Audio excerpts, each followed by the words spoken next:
What could be wrong with Torgor? He seemed well enough when I last saw him.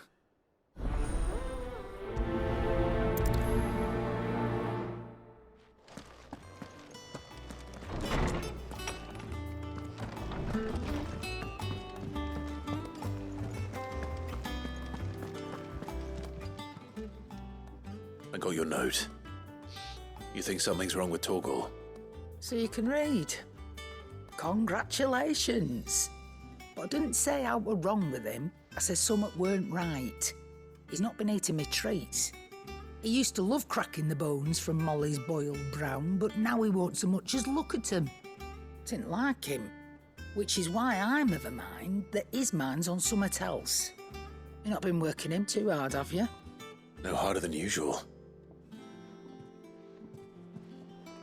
Is that it, boy? Do you need a rest? What was it you said he was? A frost wolf? That's what the lawsman seems to think. Then maybe this all has something to do with whatever it is that's woken inside him. I suppose things have been different since Rosalith. Perhaps Hippocrates knows something. Instead of everything, you mean? Perhaps.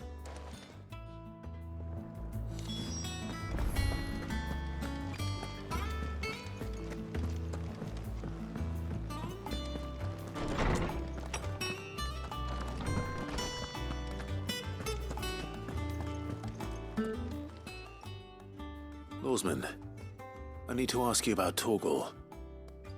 Something's not right with him. He isn't ill, is he? I don't think so. But according to Lady Karen, he seems to have lost his appetite, which is certainly a new development. She says he's hardly been touching his bones of late, and she believes it may have something to do with what happened at Rosalith Castle. I rather think she might be right, though not about his appetite. All canids are instinctively inclined to crack open bones for the rich marrow that resides within, and I see no reason why a frostwolf should be any different. Accordingly, I suspect it is not a lack of appetite that afflicts Torgor, but a surfeit of it. If we assume that his newfound magics require additional nourishment to sustain, it may well be that the bones Lady Karen is accustomed to providing are no longer sufficient. Frostwolves, after all, habitually prey upon far larger animals, whose bones may yield altogether different nutrients. As to where one might find a suitable substitute, some antelopes that graze the meadows of eastern Rosaria have been known to grow to a size more than double that of their lesser cousins. I don't recall ever seeing any that large. And little wonder. The oldest and largest such creatures rarely leave the safety of the highlands for fear of predators. The last elder antelope sighting I recall hearing about took place near Cressida, and that was long before the village was abandoned. Even so, it seems like a good place to start. Good hunting, Clive.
Well, it's certainly quiet. If I were a giant antelope, it would seem like just the place.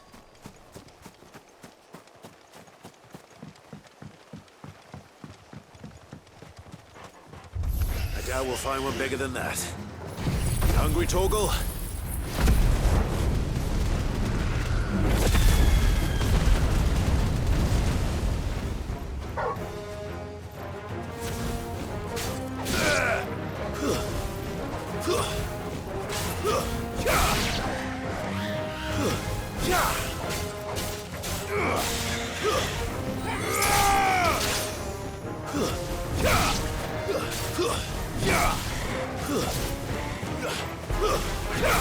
You're finished!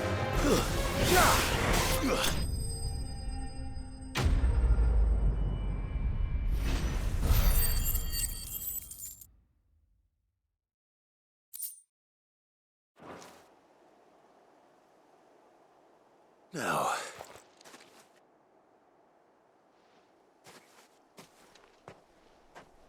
will it be enough, I wonder?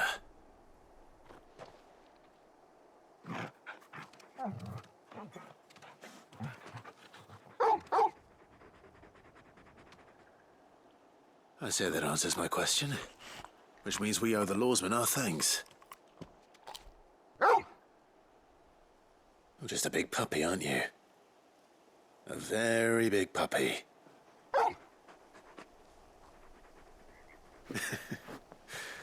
You do know you can take that with you, Torgal. Lady Karen will be relieved to hear you've got your appetite back. Come on, boy.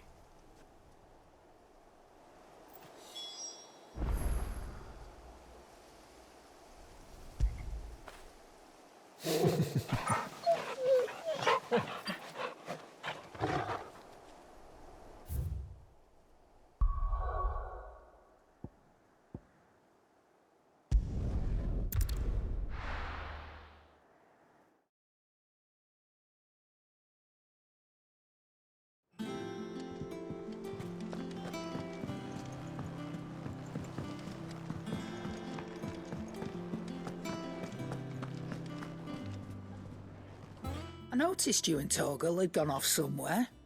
Take him for a walk, did you? You could say that.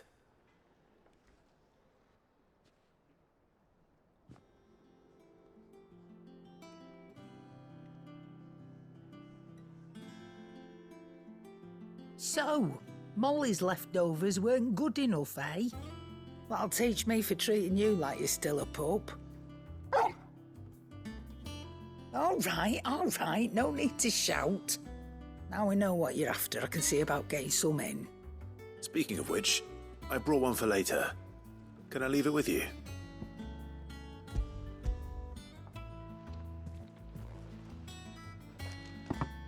You can, aye. I'm nice like that. In return, you can thank Tomes for me. The bloody know-it-all. I was just on my way to see him.